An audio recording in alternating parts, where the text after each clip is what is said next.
Hello and welcome to another TLDR US video. As you'll likely remember, a couple of weeks ago Donald Trump was impeached for a second time by the House of Representatives, granting him the dubious honour of being the only president to be impeached twice. He was able to achieve said honour because the first time around the Senate didn't vote to convict him, allowing him to stay in the White House and get impeached again. With the House ruling to impeach him for a second time, the gavel lays in the hands of the Senate once more. So in this video, we'll run you through what this trial is all about, and most importantly, the case for and against Trump. If you want to support our independent reporting in an increasingly difficult economic time, one where journalism's dictated by clicks and algorithms rather than important stories, then consider backing us on Patreon. In return, you'll get a whole bunch of perks, including exclusive access to live events, early access to videos, and thanks in videos. Also, this month only, every $10 plus Patreon backer gets one of these exclusive golden pin badges. These will never be for sale, so make sure you sign up to get your exclusive reward. Thanks for your support. Before we get to the cases for and against, where we're going to try and keep things fair and allocate the same amount of time to arguments on both sides, let's start by setting up the context. As I said in the intro, Trump has already been impeached by the House of Representatives. This time round, it was just a single article of impeachment that was laid in front of Trump: incitement of insurrection. The charge states that in his conduct while President of the United States, and in violation of his constitutional oath faithfully to execute the office of President of the United States, Donald John Trump engaged in high crimes and misdemeanors by inciting violence against the government of the United States. So yes, this all lies on the insurrection that took place at the Capitol in January. No one's claiming that Trump's supporters, angered by the belief that Trump had the election stolen from him, didn't storm the Capitol. Instead, the case rests on whether or not Trump is responsible for what happened, if he incited the incident. Now we have that context in place, let's dive into the arguments for and against. And with time set on the clock, let's begin with Trump's legal team and their defense. The first major objection to this charge is that it's simply too late. The Constitution lays out how impeachment proceedings should work, and how they remove a president from office. The problem being that Trump is no longer in office. Their argument is then that this whole trial is unconstitutional, as you can't impeach someone who's no longer in office. The Democratic team disagree, as do some constitutional scholars, in fact a lot of them, with all of these legal scholars signing an open letter clearly stating that Trump can still be impeached.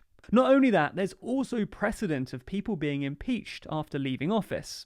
Beyond just the legalities though, the Democrats' side have pointed out that if you follow the Trump team's logic, then the final month of a president's term in office is essentially a free-for-all. If a president can't be impeached and convicted after they leave the White House, then they can do whatever they want in these final weeks with impunity, because Congress simply wouldn't have the time to convict them. But Trump's team say that allowing this impeachment opens even bigger issues, saying that if the impeachment is allowed, then every time the presidency and Congress changed party, then the winning side could impeach the outgoing president using their new congressional majority, in what they nicknamed a snap impeachment. Ultimately, the Senate seemed fairly unconvinced by this case. When voting yesterday on whether the Senate had jurisdiction, senators voted 56 to 44 to proceed with the case, with 6 Republicans siding with their Democratic colleagues. While their primary argument might have been the idea that the whole trial is unconstitutional, the Trump team does also have one other core argument: that Trump's speech was protected. This is referring to the remarks that the president made to a crowd on January 6th.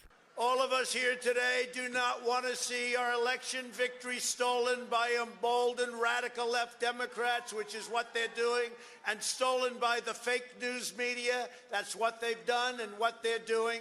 We will never give up. We will never concede. It doesn't happen. You don't concede when there's theft involved. We will not let them silence your voices. We're not going to let it happen. We have come to demand that Congress do the right thing and only count the electors who have been lawfully slated. Democrats argue that it's this rhetoric that led supporters to commit insurrection. But it's not just about January 6th for them though. They argue that for the preceding months, Trump consistently built a narrative of a stolen election. Even before the election, and even before his fraud cases began dying in courts across the country, Trump was already questioning if he'd accept the election result, and going as far as saying that Democrats could only win through fraud, something he echoed again at 2:30 a.m. on election night, when the president declared that not only did he win, but he won by a large margin. Therefore, for months, he was building up this narrative so that his followers would believe that the election had been stolen, and the only way they could right this injustice was by taking action into their own hands. Trump's team, unsurprisingly, don't accept this, though, with his lawyers keen to unpick the two elements of the prosecution's case.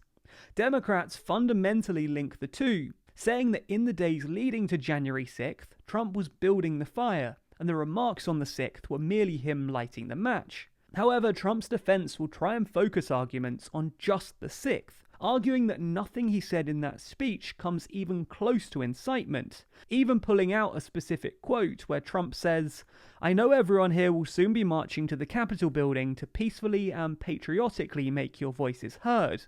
Thus, they're arguing that there was no explicit call for violence from Trump on the 6th. Possibly more important, though, is their argument that Trump's speech was protected anyway. According to them, Trump was merely complaining about the electoral fraud issues that he'd perceived, and telling the story as he understood it, something they say he had a First Amendment right to do, regardless of what it may or may not have led to. The Democratic team takes serious issue with this, though. Firstly, they say that the First Amendment doesn't apply here. Essentially, the First Amendment protects private citizens from the government, protecting them from governmental suppression or censorship. The First Amendment doesn't apply when the person isn't a private citizen and doesn't protect government officials from accountability. Secondly, even if we were to accept that Trump's First Amendment rights would apply here, there are still limitations to those rights. The classic example here being shouting fire in a crowded room. There are a bunch of limitations on free speech that mean you can't say anything you want, including the fact that First Amendment provisions don't apply if they incite violence or lawless action. There is still time ahead in this case, and it's possible that other major arguments will emerge in the days ahead. But ultimately, this decision will depend on a Senate vote, a vote that will require a supermajority of 67 in order to convict. Despite the Democrats' new slim control of the Senate, it's expected that the decision will go the same way as last time. With 50 senators, Democrats would need to convince 17 Republicans to jump ship, which, given that only 6 even agreed to proceed with the trial, doesn't look likely. After all, convincing Republicans that impeachment was constitutionally legitimate should have been the easy part. After all, they had major law scholars and precedent on their side. Convincing not only those 6 Republicans, but 11 more that Trump should be convicted, well, that would be a lot harder. What do you think, though? Did the president incite and encourage the mob that stormed the Capitol? And if he did, should he have been convicted of it? Let us know your thoughts in the comments below. Be sure to subscribe to the channel and hit the bell icon to be notified every time we release a new video. Special thanks to our Patreon backers who make videos like this one possible. And if you want to see your name at the end of videos, then you too can back us on Patreon. The link to that's in the description.